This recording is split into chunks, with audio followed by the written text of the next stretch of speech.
Why can't I park? Just park. Okay. You guys are home. Thanks.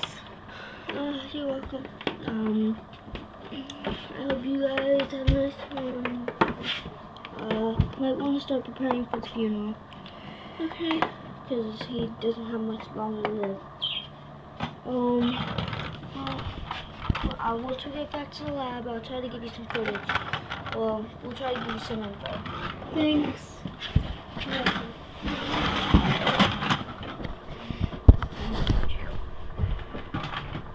Okay, got the stretcher out.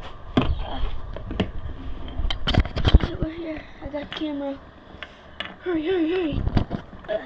Give him a shot.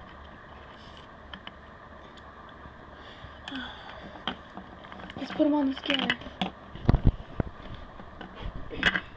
Do you see any cuts? A whole bunch of big cut wounds.